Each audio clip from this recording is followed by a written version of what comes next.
Au début des années 90, deux jeunes produits de l'organisation se sont joints à l'équipe et ils sont devenus le nouveau visage des Expos. Marcus Grissom et Delino DeShields. DeShields, un joueur de deuxième but, s'imposa dès sa première saison. Moyenne au bâton de 289 et 42 buts volés dans le rôle de premier frappeur. Joueur très intense, DeShields a volé 187 buts en 4 saisons à Montréal, dont 56 en 1991.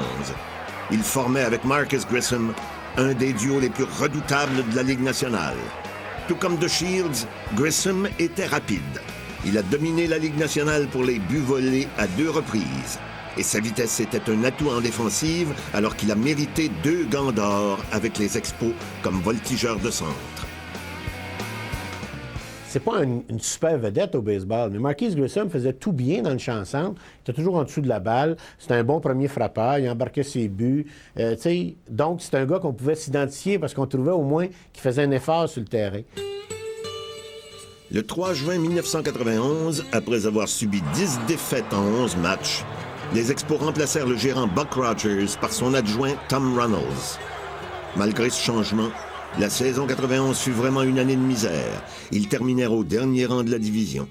En plus de voir la toile du stade se déchirer à la fin juin, l'équipe dut disputer ses 26 derniers matchs sur la route suite à l'effondrement d'une poutre du stade. Les seuls points positifs cette année-là eurent lieu en l'espace de 2 jours à Los Angeles. Le 26 juillet, Mark Gardner avait un match sans point ni coup sûr après 9 manches face aux Dodgers. Le seul problème, le pointage était toujours de 0-0. Gardner accorda son premier coup sûr en 10e manche et les Dodgers marquaient 1 point quelques minutes plus tard. En plus de perdre son match sans point ni coup sûr, il subissait la défaite. Mais les partisans des Dodgers n'avaient encore rien vu. 2 jours plus tard, Dennis Martinez passait à l'histoire en lançant un match parfait. Il retira les 27 frappeurs qu'il affronta sans qu'aucun d'entre eux ne puisse se rendre sur les sentiers. Il devenait seulement le 5e lanceur de l'histoire de la Ligue nationale à réussir pareil exploit.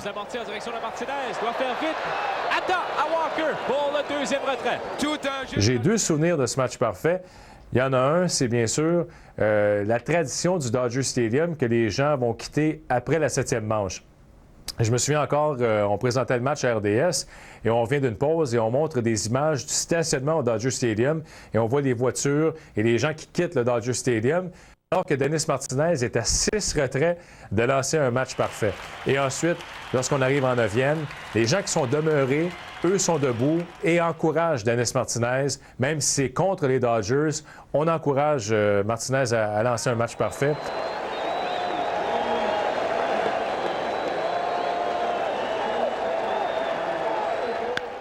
Et la balle est frappée solidement en direction de Champ-Centre. Long course pour Grissom, il a de la place.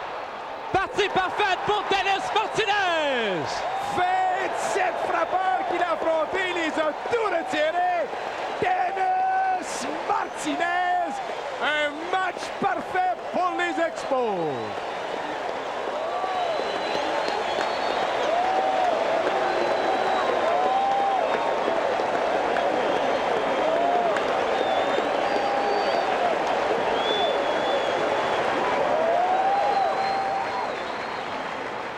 Quel moment incroyable dans la vie de Dennis Martinez et aussi dans ma carrière comme commentateur, d'avoir la chance de décrire le premier match parfait et le seul match parfait de l'histoire des Expos. El Presidente est incroyable. Je veux dire, c'est un gars, moi, que j'admire parce qu'il avait tellement des bonnes habitudes de travail. Je veux dire, c'est un gars qui courait à tous les jours. Quand il faisait ses séances d'entraînement sur les lignes de côté, c'était toujours sérieux. Il ratait rarement la zone des prises. Alors, tu voyais qu'il était dévoué à son art. Il en avait tout le temps contre la direction de l'équipe, contre un joueur ou deux. Il était toujours en train de critiquer. Et j'ai compris par la suite pourquoi il le faisait, parce qu'il était toujours à son mieux quand il était dans une situation de controverse. Alors, et généralement, ces déclarations, il les faisait avant de lancer, la veille ou 2 jours avant. Alors, ça le motivait, mais il était toujours à son mieux dans ce temps-là. Lors de l'ouverture du camp d'entraînement de 1992, peu de temps après la guerre du Golfe, le gérant Tom Runnels fit beaucoup jaser en se déguisant en général d'armée. il dirigeait l'équipe comme s'il dirigeait une bande de collégiens. Je me souviens qu'à un moment donné, il avait mis dans le vestiaire des Expos la liste des 7 ou 10 commandements que tous devaient honorer, un peu comme les commandements de la Bible. Alors, j'avais trouvé ça un peu bizarre, un peu curieux, et puis les joueurs s'en étaient moqués. La direction des Expos procéda à un autre changement de gérant le 22 mai. Philippe Alou devenait le premier gérant originaire de la République dominicaine. Là, ils nous ont surpris avec Philippe Alou, qui ont parachuté dans une situation tout croche. Le club était dernier, ça allait tout croche, puis là, les gars, ils ont dit, je me souviens, moi, je suis sûr que c'est comme ça que les dirigeants des Expos, ils ont pensé, ils ont dit, ben, on va finir avec Philippe, puis on changera de gérant à la fin de l'année. Mais là, bonhomme, sorcier à ses heures, t'as reviré ça, mais pas à peu près. Moi, ça a été une des saisons, un des virages les plus spectaculaires dans le corps d'une saison, parce que c'était vraiment une équipe, il y avait du talent, mais c'était poche. Âgé de 57 ans, Philippe Alou n'allait pas rater sa chance. Après des débuts ordinaires, il a réussi à gagner le respect de ses hommes. Il avait le don d'utiliser le bon joueur au bon moment et la bonne stratégie en temps opportun. Il exploitait au maximum les forces de chacun et l'esprit d'équipe était à son meilleur. Cette année-là, les Expos terminaient la saison avec 87 victoires, 16 de plus que la saison précédente. Philippe Alou avait mené son équipe au 2e rang de la division. En tant qu'homme de baseball, en tant surtout de connaisseur, en tant d'anticiper le jeu, je pense que Philippe a été certainement un des meilleurs. Il n'a pas été le meilleur enseignant. C'est pas lui qui va prendre un jeune puis il va lui dire, écoute, voici, fais ci, fais ça. Mais il va encadrer le jeune. Il va faire en sorte que le jeune se sente à l'aise. Il avait des exemples.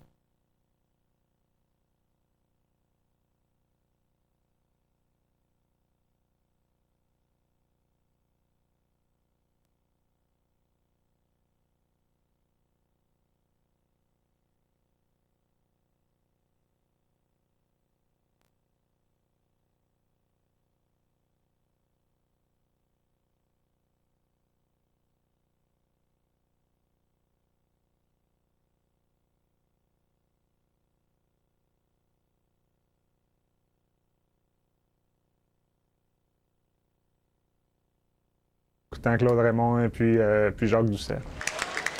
C'est avec les Blue Jays de Toronto que Denis Boucher fit ses premiers pas dans le baseball majeur. Après quelques départs avec l'équipe torontoise en 91, il passa aux Indiens de Cleveland.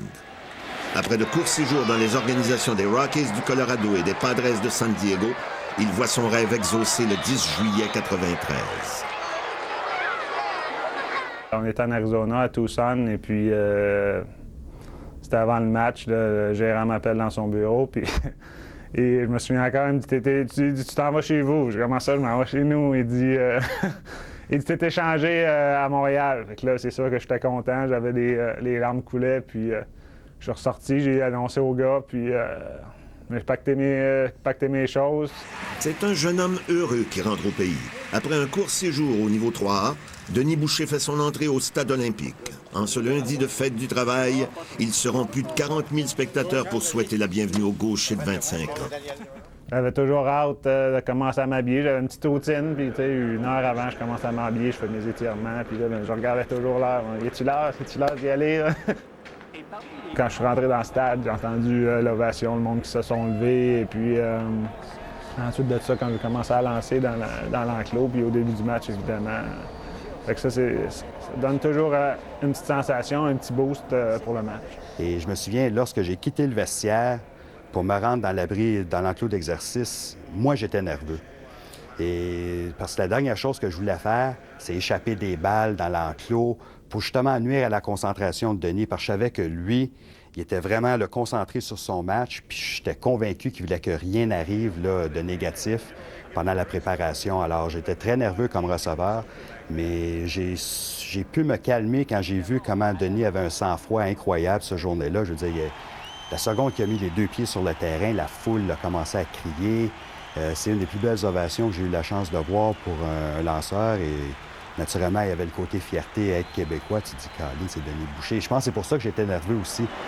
Et le lanceur pour les Expos cet après-midi. And pitcher for the Expos today, de la Chine, Québec, Denis Boucher.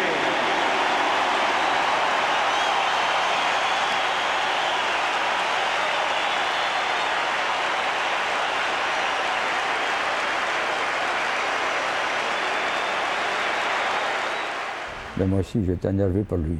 Puis j'étais bien fier parce qu'on avait un autre Québécois qui venait nous aider, puis on n'était pas les seuls. Parce qu'on a eu un laps de temps qu'il n'y a pas eu grand Québécois. Même avant nous autres, je pense que la dernière fois qu'il y avait eu des Québécois, je pense que c'était dans les années 30. Puis ça, c'était Claude Raymond et moi qu'on est arrivé dans les années 60. Il y a une trentaine d'années qu'il n'y avait pas de Québécois qui ont joué les majeurs. Mais là, l'avenue de Denis Boucher, c'était un événement, puis il l'a prouvé, il a bien lancé, puis on était très fiers pour lui, tu peux être sûr. Les Rockies qui avaient quand même de très bons frappeurs de puissance. On pense à des Andrés Galarraga, Dante Bichette, Charlie Hayes. Alors on disait, ce sont des frappeurs droitiers de puissance face à un gaucher comme Denis Boucher qui n'avait pas une balle rapide, explosive. C'était peut-être pas le meilleur scénario pour lui pour faire ses débuts à Montréal. En 6 manches, il n'a accordé qu'un seul point mérité sur 6 coups sûrs à la puissante attaque des Rockies, permettant aux Expos de remporter la victoire. Par après, j'ai eu un petit peu des émotions mixtes par rapport à ça, parce qu'ils ont des joueurs qui, parce qu'on était dans une course au championnat, il y en a toujours qui ont dit, écoute, on rappelle un Québécois, puis il est juste là parce qu'il vient d'ici pour ramener du monde dans le stade, et puis là, on est dans une course, puis il faut gagner, pourquoi que c'est lui qui lance, puis écoute, il y a des joueurs qui n'étaient pas contents de ça, évidemment, donc ça fait, il y avait une petite friction un petit peu avec d'autres joueurs à ce moment-là. Denis Boucher a eu droit à 4 autres départs en 93. Et lors du dernier jour de la saison face aux Pirates de Pittsburgh, il mérita une 3e victoire en 4 décisions. C'est John Whitland qui termina le match, pour ainsi inscrire le plus haut total de sauvetage en une saison dans l'histoire des Expos, soit 43.